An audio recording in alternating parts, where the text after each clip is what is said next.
Hello everyone, my name is Priyanka from Defense Related Group. Welcome to our YouTube channel. आज मैं आपके लिए लेकर आई हूँ एक बहुत ही खास वीडियो जिसमें कि मैं आपको मिलवाने वाली हूँ हमारे दो बहुत ही खास लोगों से, जिनका नाम है मिस्टर भारत के अग्रवाल और मिस्टर राकेश शर्मा। तो सबसे पहले हम बात करते हैं मिस्टर भारत के अग्रवाल सर की, जिनको 21 साल का एक्सपीरियंस है रियल इस्टेट में और इंश्योरेंस में। 5000 इनके ब्रोकर नेटवर्क्स है और 12,000 करोड़ के एसेट मैनेज कर रहे हैं पूरे वर्ल्ड में, और साथ ही साथ नोबल वेंचर के डायरेक्टर भी है और इंडिया और दुबई में इनकी आईटी कंपनीज भी हैं। तो अब हम बात करते हैं मिस्टर राकेश शर्मा जी की, जिनको 15 साल का एक्सपीरियंस है रियल इस्टेट में। साथ ही साथ ये एमडी हैं डिफेंस रिलेटेड ग्रुप के, और एज वेल एज ये सोशल वर्कर भी है।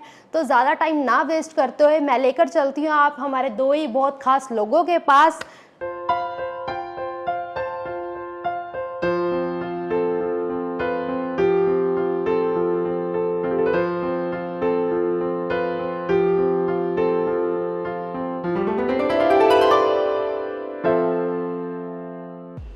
Welcome to Defence Property Mantra 7th episode.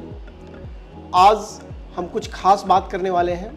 हमारे साथ एक शख्सियत है भारत के अग्रवाल जी, जो प्रेजेंटली नोबल वेंचर के डायरेक्टर हैं और इसके साथ ही बहुत सारा कार्य देख रहे हैं। पिछले 21 सालों का रियल एस्टेट का अनुभव है इनका, साथ के साथ फाइनेंशियल फील्ड, इंश्योरेंस का। अपने आप में अगर मैं बात करूं तो रियल एस्टेट के लोगों के लिए एक बहुत बड़ा इंफॉर्मेशन सेंटर है, और आज इस इंफॉर्मेशन सेंटर को मैं देश दुनिया तक लेके जाना चाहता हूं। इसलिए आज भरत अग्रवाल जी, आपका स्वागत है हमारे एपिसोड 7 में। Thank you so much. और इनके बारे में आगे मैं बताता हूं कि लगभग 5000 ब्रोकर का इंडिया और आउटसाइड इनका नेटवर्क है, और 12,000 करोड़ की प्रॉपर्टी ये ऑलरेडी मैनेज कर रहे हैं। तो आज हमारा सब्जेक्ट है कि भारत एक प्राइम डेस्टिनेशन बन रहा है एनआरआईज के लिए, और स्पेशली ट्राई सिटी। इसका रीज़न क्या है और इसके आने वाले समय में ट्राई सिटी को फ़ायदा क्या होगा? तो शर्मा जी, हर चीज़ के पीछे दो पहलू होते हैं।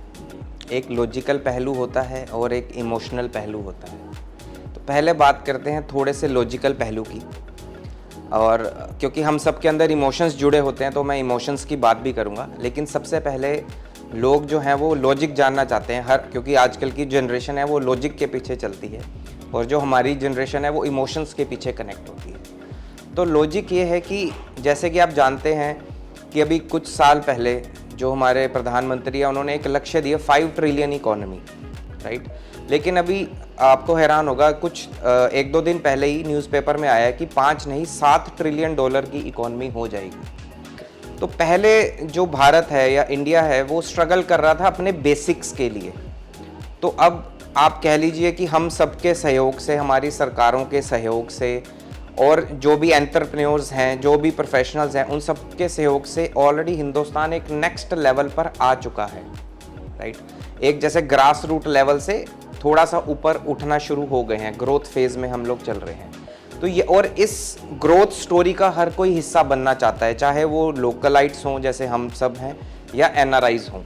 तो ये तो हुई लॉजिकल बात। अब बात करते हैं बात दिल से जुड़ी हुई, जिसको हम इमोशनल कनेक्ट भी बोलते हैं, कि दूसरा सबसे बड़ा कारण है इमोशंस।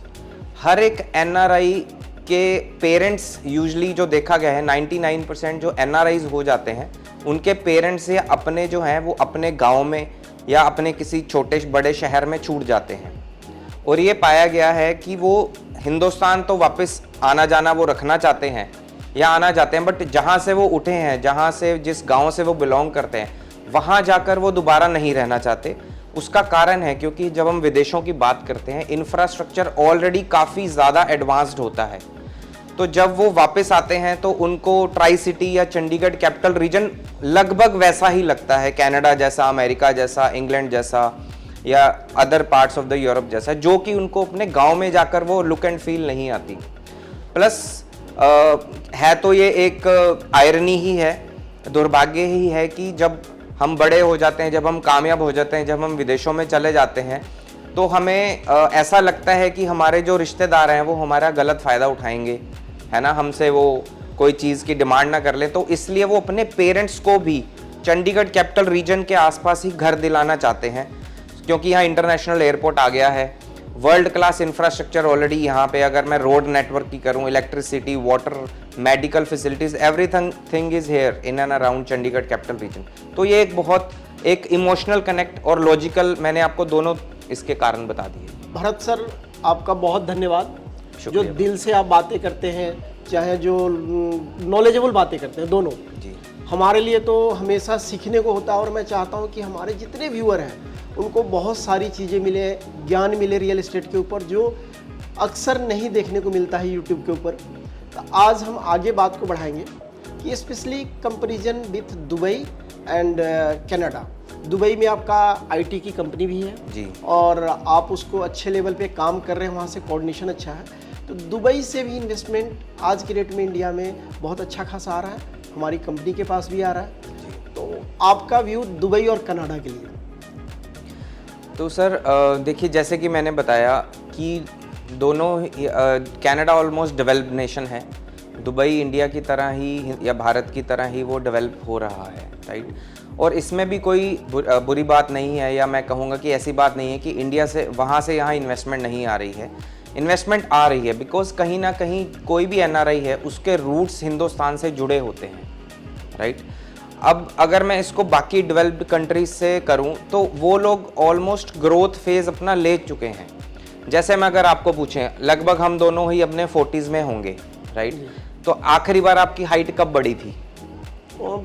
20 ईयर्स के बाद तो बढ़ती 20 ईयर्स के बाद हमारी हाइट नहीं बढ़ती। बढ़ती। इसी तरह जो डेवलप्ड नेशंस होते हैं उनकी जो हाइट या ग्रोथ है वो कुछ समय के बाद रुक जाती है और वो एक्सपेंशन होने लगती है। जैसे हम लगभग 40 साल के होंगे, तो आज हमारी हाइट जो है वो वर्टिकल नहीं हो रही, वो हॉरिजॉन्टल जरूर हो रही है, कभी पेट बढ़ जाता है, कम हो जाता है। सिमिलरली जितने भी डेवलप्ड नेशंस होते हैं वो ऑलरेडी वर्टिकल ग्रोथ ले चुके हैं, वो एक्सपैंड हो रहे हैं। लेकिन हिंदुस्तान तो अभी जड़ों से निकलना शुरू हुआ है, क्योंकि इसको अगर हम दूसरा पहलू देखें, अगेन लॉजिकल पहलू देखें, तो हमें आज़ाद हुए अभी 78 ईयर्स के करीब हुए। 1947 में हम लोग आज़ाद हुए।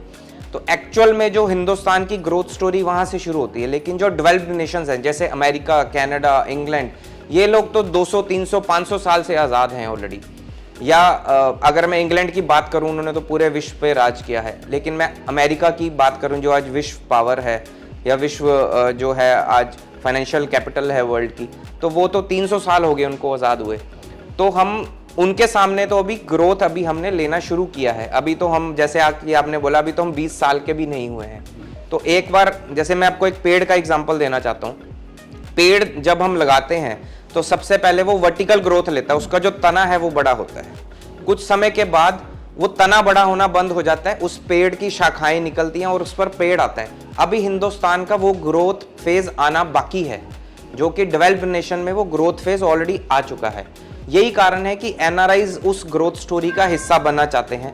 यही कारण है वो चाहते हैं कि आज जो इंडिया अभी वर्टिकल ग्रोथ कर रहा है, हम उसी का हिस्सा बन जाए, तो कि ताकि अगर जो बाद में उस पेड़ पर जब शाखाएं आए, पत्ते आए, फल आए, तो वो फल सभी चख सकें, उसका फायदा उठा सकें।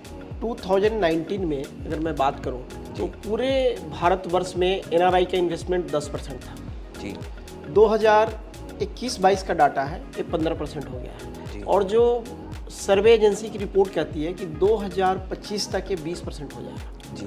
पूरे भारत में एनआरआईज का इन्वेस्टमेंट बहुत अच्छा आ रहा है और ट्राई सिटी भी अछूता नहीं है इससे जी। और पिछले 3 सालों में ट्राई सिटी के अंदर बहुत सारा एनआरआई का इन्वेस्टमेंट आया है, चाहे हम रेजिडेंशियल की बात करें, कॉमर्शियल की बात करें, प्लॉटिंग की बात करें। उसके साथ साथ लगभग एक सरकारी आंकड़ा है, डाटा है कि कोविड के बाद 1 लाख लोग घर वापसी की एनआरआई आए हैं और उसमें एक बहुत बड़ा पार्ट चंडीगढ़ में आया है। आने वाले अगले 10 सालों में आपको क्या लगता है एनआरआई कितना इन्वेस्टमेंट चंडीगढ़ ट्राई सिटी में करेंगे? सर, इसका सबसे बड़ा जो रीज़न है, जो मुझे लगता है कारण, हिंदुस्तान ने या इंडिया ने या भारत ने जिस तरह से कोविड-19 सिचुएशन को संभाला, पूरा विश्व उसका मुरीद हो गया। हमने ना कि अपने 140 करोड़ लोगों को वैक्सीनेट किया, डबल वैक्सीनेट किया, बल्कि फॉरेन कंट्रीज में पूरे विश्व में हमने मेडिसिन्स या इंजेक्शंस पहुंचाए। तो वो अपने आप में एक काबिले तारीफ कदम था। तो जो NRIs बाहर गए हुए थे उनको ये लगा कि अगर अब हमारा हिंदुस्तान, अब हमारा इंडिया या भारत इतना कैपेबल हो गया है कि ना कि वो अपना ख्याल रख सकता है, वो पड़ोसी देश या पूरे विश्व का ख्याल रखता है, तो क्यों ना अपने घर वापस जाकर एक ज़िंदगी की नई शुरुआत की जाए। तो अगले 10 सालों में चंडीगढ़ कैपिटल रीजन का बहुत ज़्यादा स्कोप है ग्रोथ का। उसका कारण है कि जन्म से लेकर बुढ़ापे तक हर वो चीज़ यहाँ पर उपलब्ध है जो एक इंसान को, जो एक फैमिली को चाहिए होती। अगर मैं बात करूँ, जब कोई बच्चा पैदा होता है तो माँ बाप ये चाहते हैं best of the best hospital में उसका जन्म हो, तो वो यहाँ पे सुविधाएं अवेलेबल हैं। मैं नाम नहीं लेना चाहूँगा, लेकिन आप सब आज गूगल है, इंटरनेट की सुविधा है। One of the best brands जो कि हॉस्पिटल में हो सकते हैं इंडिया के, वो यहाँ ट्राई सिटी में या चंडीगढ़ कैपिटल रीजन में अवेलेबल है। फिर जब बच्चा बड़ा होता है तो हमारी ये सोच होती है कि best of the best school में जाए, तो one of the best schools available हैं चंडीगढ़ कैपिटल रीजन के अंदर। फिर जब बच्चा और थोड़ा बड़ा होता है तो हमें होता है बेस्ट कॉलेज या यूनिवर्सिटीज़ के अंदर जाए, तो वर्ल्ड की टॉप या इंडिया लेवल की टॉप मोस्ट यूनिवर्सिटीज़, कॉलेजेस यहाँ पर अवेलेबल हैं। फिर बच्चा और बड़ा होता है तो पेरेंट्स को या बच्चे को चिंता होती है मुझे बेस्ट जगह जॉब मिले, IT में मिले या ऑटोमोबाइल में या अदर सेक्टर्स में जॉब मिले। तो आपको ये जानकर खुशी होगी और हैरानी भी होगी कि पिछले 3 साल में जितनी कंपनीज़ यहाँ पर आई हैं, जितने एंटरप्रेन्योर्स यहाँ से बने हैं, वो अपने आप में एक रिकॉर्ड ब्रेकिंग चीज़ है। फिर जब बच्चे को होता है कि मुझे अब शादी करनी है, मैं सेटल हो गया हूँ, तो one of the best wedding destinations यहाँ पर हैं। इवन कुछ बड़े फिल्म स्टार्स हैं बॉलीवुड के, उन्होंने अपनी डेस्टिनेशन वेडिंग के लिए चंडीगढ़ कैपिटल रीजन को चुना, राइट। उसके बाद फिर जब बच्चे और बड़े हो जाते हैं या हमें कोई रिक्रिएशनल एक्टिविटीज़ की ज़रूरत पड़ती है, तो उसके लिए one of the best tourist spot already Chandigarh है ही है। अगेन फिर जैसे जैसे ज़िंदगी बीतती है, हम धीरे धीरे बुढ़ापे की तरफ कदम उठाते हैं, तो हमें लगता है कि हमारे कम्युनिटी के लोग या हम लोग थोड़े मिलनसार लोग मिले, या हमारे जो परिवार के लोग हैं, हमारे रिश्तेदार, यार दोस्त, हमारे फ्रेंड्स एंड फैमिली के साथ हमारा कनेक्ट बना रहे, उसके लिए Chandigarh capital region one of the best environment आपको देता है। भारत जी, आपने तो इमोशनली जोड़ दिया सब लोगों को ट्राई सिटी चंडीगढ़ से, और NRI छोड़िए। अब मुझे लगता है कि भारतवर्ष के बहुत कोनों से लोग जो सेफ्टी, सिक्योरिटी, एक अच्छा इन्वायरमेंट चाहते हैं, वो भी यहाँ पे इन्वेस्टमेंट बढ़ेगा। बिल्कुल। दूसरी बात है कि जो मैं चाहता हूँ अपने दर्शकों के लिए, बहुत सारे सवाल हमारे पास आए हैं, कमेंट्स आए हैं कि ट्राई सिटी में ही क्या इन्वेस्ट करें, वर्ल्ड वाइड मार्केट में या भारत के अलग अलग कोनों में, बड़े शहरों में, टायर 1, टायर 2, टायर 3 सिटी में जाएं। हम चंडीगढ़ ट्राई सिटी में क्यों इन्वेस्ट करें और सबसे ज़्यादा फ़ायदा क्या यहाँ हो सकता है अगले 10 सालों में? तो अगेन शर्मा जी, इसमें 2 पहलू जोड़ना चाहूँगा, एक इमोशनल और एक लॉजिकल। तो अगर हम इमोशन की बात करता हूँ, पहले चंडीगढ़ को डिज़ाइन ग्रोथ के लिए या मेट्रो के हिसाब से नहीं किया गया था। चंडीगढ़ को डिज़ाइन किया गया था एक ग्रीन, पीसफुल, हेल्दी लिविंग के लिए। चंडीगढ़ को अगर हम किसी भी डेवलप्ड कंट्री या सिटी से जोड़ के देखें तो वो अपने आप में वो एक एप्पल टू एप्पल कंपैरिजन नहीं होगा, बिकॉज हर एक शहर, हर एक कंट्री, हर एक चीज़ की आपस में तुलना तभी की जाती है जब हम उसके बराबर के हों, राइट। तो चंडीगढ़ एक सपना था, जो सपना धीरे धीरे डेवलप होता गया, राइट। अब जहाँ तक बात है लॉजिकल, थोड़ा इमोशनल क्वेश्चन से बाहर निकलते हैं, तो यहाँ पे अभी ग्रोथ का बहुत ज़्यादा स्कोप है। जैसे कि मैंने कहा कि चंडीगढ़ ही नहीं, पूरा हिंदुस्तान ही अपने आप में वर्टिकल ग्रोथ ले रहा है। अभी तो पेड़ के तने बनने शुरू हुए हैं, है ना, अभी उस पर शाखाएँ आएंगी, पत्ते होंगे, फिर फल होंगे। अगर मैं चंडीगढ़ की पर्टिकुलरली बात करूँ, अभी रिसेंटली मेट्रो यहाँ पर अनाउंस हुई है, तो ये एक आगाज़ है, ये एक स्टार्टिंग है कि यस, चंडीगढ़ अब एक बड़ा शहर बनने की और जो है वो रेडी हो गया है। और ये एक तैयारी है जो कि 2 फेजेस में इसको गवर्नमेंट करेगी। अगले 10 से 20 साल का टोटल प्लान है। वर्टिकल और हॉरिजॉन्टल लाइंस में जो है मेट्रो शुरुआत हो जाएगी। इसके अलावा जैसे ही मैंने बताया कि जो भी इंसान को जन्म से लेकर अपनी ओल्ड एज लिविंग तक जो भी कुछ चाहिए होता है, वो चंडीगढ़ हर चीज़ प्रोवाइड करता है।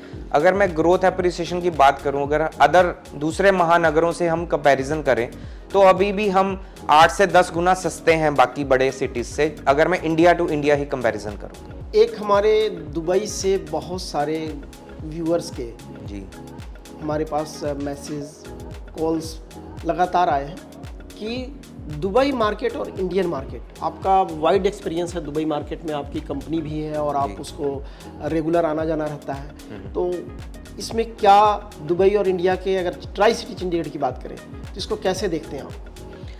सर देखिए, दुबई अपने आप में एक इंटरनेशनल सिटी बन गया है। उसका कारण है जो वहाँ की लोकल गवर्नमेंट है, उन्होंने वो विज़न देखा और उसको साकार करने में वो हर मुमकिन कदम उठाया जो एक सरकार को उठाना चाहिए, राइट। लेकिन एक उसमें आयरनी ये भी है कि दुबई में कोई भी परमानेंट रेजिडेंसी नहीं मिलती है आपको 5 साल या 10 साल या 3 साल या 2 साल के लिए वहाँ पर रेजिडेंसीज मिलती हैं। तो आप कुछ समय बाद आपको जब वो रिन्यूअल आती है रेजिडेंसी की, जब वो रिन्यूअल आती है तो आपको ये लगने लग जाता है कि यस आप उस कंट्री से बिलोंग नहीं करते। अदरवाइज ग्रोथ पर्सपेक्टिव बहुत हाई है दुबई के अंदर, आप इमीडिएटली वर्ल्ड मैप पे आ जाते हैं, इमीडिएटली पूरे वर्ल्ड के साथ कनेक्ट हो जाते हैं। जैसे कि हम यहाँ बचपन में सुनते थे कि एक रेलवे जंक्शन होता है ना, जहाँ से हर जगह की ट्रेन जाती है, तो इसी तरह वो पूरे वर्ल्ड का एक जंक्शन बन चुका है। जिस तरह एक टाइम पर पहले इंग्लैंड या लंदन वर्ल्ड का फाइनेंशियल हब होता था, एक जंक्शन होता था कि एनीवेयर टू एनीवेयर जाना एक सेंटर पॉइंट माना जाता था, इसी तरह से दुबई आज की डेट में एक सेंटर पॉइंट माना जाता है। और आने वाले टाइम में मैं हिंदुस्तान के लिए या इंडिया या भारत के लिए वो चीज़ देख रहा हूँ, आने वाले टाइम में इंडिया जो है वो एक सेंटर पॉइंट बनेगा वर्ल्ड का। अगर आपने देखा होगा कि जैसे चाइना ने सिल्क रूट को प्रमोट किया, इसी तरह इंडिया भी अब पुराने रूट्स को एक्सप्लोर कर रहा है। पूरे वर्ल्ड को कनेक्ट करने के लिए कॉरिडोर, बिजनेस कॉरिडोर बनाया जा रहा है। तो एक ये चीज़ भी शर्मा जी देखी गई है कि जैसे कि आपने पूछा कि फॉरेन कंट्री या विदेशों से और इंडिया में ग्रोथ पर्सपेक्टिव कैसे डिफरेंट है, तो उसके बारे में कहना चाहूँगा कि जैसे कि वो एक डेवलप्ड नेशंस हैं या ग्रोथ ले चुके हैं या मैच्योर हो चुकी हैं मार्केट्स, वहाँ पे ग्रोथ जो है बड़ी स्टेबिलिटी से आती है, 5 से 10% पर एनम की ग्रोथ वहाँ पर देखी गई है। लेकिन अगर मैं हिंदुस्तान का ग्रोथ को स्टडी करूँ जैसे 2019-20 से लेकर अब 23-24 तक, तो आप हैरान हो जाएंगे, 25 से 50%, कुछ शहरों में 50% तक पर ईयर की भी ग्रोथ देखी गई है, जो कि डेवलप्ड नेशंस में या कह लीजिए मैच्योर मार्केट्स में लेना मुश्किल है। तो दुबई के कंपैरिजन में जो सिटी मैं समझता हूँ उतना फ्लैम्बॉयंट तो नहीं है, उतनी तड़क भड़क, उतना जो लार्जर देन लाइफ तो नहीं है, बट यस अगर मैं इंफ्रास्ट्रक्चर वाइज करूँ तो ज़रूर हमारा जो चंडीगढ़ कैपिटल रीजन है या चंडीगढ़ पर्टिकुलरली उसको बिल्कुल मैच करता है। कुछ चीज़ें देखिए, हर एक शहर का अपना एसेंस होता है, जो दुबई का अपना एसेंस है, चंडीगढ़ का अपना एसेंस है। यहाँ पर रहने का एक आपको अपनी, जब मिट्टी में आप रहते हो, जब आप अपनी जड़ों के साथ रहते हो, तो वो अपनापन, वो सुकून जो आपको मिलता है वो यहाँ पर आपको ज़रूर मिलता है चंडीगढ़ में। भरत के अग्रवाल जी, आपका बहुत अभिनंदन। और मुझे लगता है कि जो हमारे NRI सेगमेंट के लोग हैं उनके लगभग सभी सवालों का जवाब, और साथ में ट्राई सिटी के डेवलपमेंट के यहाँ पे आगे क्यों बसे, जो मैं एक चीज़ ऐड ऑन करना चाहता हूँ स्पेशली दुबई के बारे में, कि Dubai is one of the best city in the world. लेकिन एक समस्या थोड़ी सी है कि आपको PR नहीं मिलता, आपको लौट के इंडिया आना है। तो वहाँ से आने के बाद हिंदुस्तान में अगर कोई शहर अपील करता है जो अपनी तरफ खींचता है, ट्राई सिटी चंडीगढ़ है। मेरी बहुत सारे दुबई के NRI से दोस्तों से बात होती है, और पिछले साल भी चंडीगढ़ के अंदर दुबई के NRIs का इन्वेस्टमेंट बहुत ज़्यादा है। तो आपका एक बार पुनः धन्यवाद और आभार, और इसी तरह आप अपने कमेंट्स हमें देते रहिए। जानकारी क्या चाहिए आप हमारे चैनल पे आप पोस्ट करिए, हम अगले एपिसोड में उसको कवर करेंगे। बहुत बहुत धन्यवाद और आभार आपका। Thank you.